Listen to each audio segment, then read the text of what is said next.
हे तर साहेब सगळी फसवणूक असल्यासारखी आहे। शेतकऱ्याची निवळ शेतकऱ्याच्या घरात भांडणं लावून त्याच्यात दुफळी निर्माण करण्याचा प्रयत्न आहे असं स्पष्ट सरकारचं धोरण दिसते।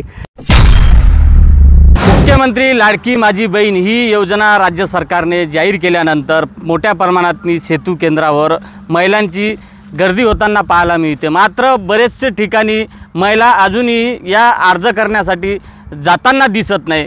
शेतामध्ये महिला काम करताना आपल्याला दिसते। माझ्यासोबत या विषयावर बोलण्यासाठी शेतकरी महिला आपण त्यांच्याकडून जाणून घेणार आहोत। ताई, तू शेतामध्ये काम करत आहे, तू या योजनेचा लाभ घेण्यासाठी अर्ज करायला गेली नाही का? नाही गेली मी। का नाही गेली? का तर या सरकारची काही गॅरंटीच नाही, धोका देऊ शकते सरकार। अहो, पण 1500 रुपये दर महिन्याला तुझ्या बँके खात्यातून सरकार जमा करणार आहे, सरकारवर भरोसा नाही? असे कितीक वेळा बोललेले आहे सरकारने। नक्कीच आपण बघतोय की भरोसा नाही आहे असं त्यांचं म्हणणं आहे। माझ्यासोबत शेतकरी आहे, आपण त्यांच्याकडून देणार आहे, वयोवृद्ध शेतकरी आहे। काय सांगाल काका तुम्ही? सरकारनं 1500 रुपये महिलांच्या खात्यात जमा करण्याचं आश्वासन दिलेलं आहे, JR काढलेला आहे, कसं बघता तुम्ही? हे तर साहेब सगळी फसवणूक असल्यासारखी आहे।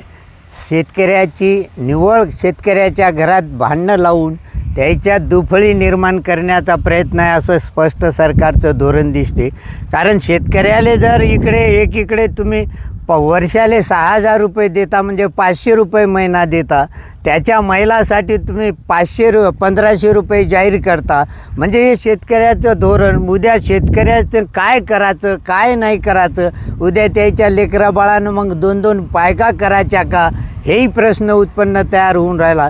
शेतकऱ्याने याच्यावर काय करायचा विचार, त्याच्या घरात जर अशी महिलांची संख्या जर वाढत राहिली, आधीच जर कष्ट करून त्याला काही मिळत नाही, याच्यापेक्षा शेतकऱ्याला शेतीमालाले उत्पादन खर्चावर आधारित रास्त भाव जर दिला, ते फसवणुकीच्या योजना तुम्हाला देण्याचं काही कारण नाही असं मी ते मुख्यमंत्र्याचा आता ते मोठे लेकरं म्हणून बसलेले आहेत ते त्या खुर्चीवर, त्यांना आम्ही तुमचे बाप म्हणून आम्ही आमचा अनुभवानुसार तुम्हाला एक सूचना करतो की अशा फसवेगिरीच्या योजना लावू नये आणि शेतकऱ्याची फसवणूक करू नये।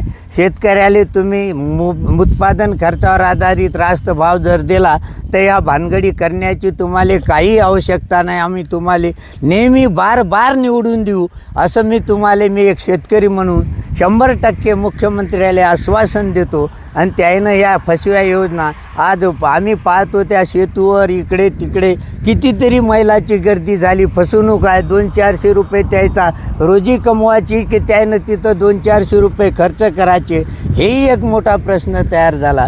या निमित्तानं या मुलाखतीत मी एवढं सांगू इच्छितो सरकारले की शेतकरी मायबाप म्हणून तुम्ही त्याचा विचार करावा। शेतकरी रात्रदिवस कष्ट करून त्याला काही उरून नाही राहिलं तरी तुम्ही या फसव्या योजना कशासाठी देता बुवा? नक्कीच आपण शेतकऱ्यांच्या ज्या काही भावना आहेत त्यांनी बोलून दाखवलेल्या आहे की खरं तर लोकसभेला महाराष्ट्रामध्ये महायुतीला मोठा फटका बसल्यानंतर प्रदेशमध्ये ज्या पद्धतीने योजना लागू करण्यात आली, त्याच धर्तीवर महाराष्ट्रात मंत्री लाडकी बहीण ही योजना राज्य सरकारने सुरू केलेली आहे। त्यामुळे शेतकऱ्यांचं म्हणणं आहे की तुम्ही हे आम्हाला फसवेगिरी योजना आणू नका आणि आम्हाला आम्हीच दाखवू नका, आमच्या शेतमालाला तुम्ही भाव द्या, जेणेकरून आम्हाला कोणापुढं हात पसरवण्याची वेळ येणार नाही, आत्महत्या करण्याची वेळ येणार नाही असं स्पष्ट शेतकरी सांगताय। त्यामुळे तर मायबाप यावर फेरविचार करणार का हे पाहणं गरजेचं असणार आहे। संजय राठोड, साम TV न्यूज, यवतमाळ। देश विदेशातील प्रत्येक घडामोडींचे लाईव्ह अपडेट मिळवण्यासाठी आता साम टीव्हीच्या सर्व सोशल मीडिया प्लॅटफॉर्मला लाईक, फॉलो आणि सबस्क्राईब करा। तसंच सर्व नोटिफिकेशनसाठी बेल आयकॉन प्रेस करायला विसरू नका।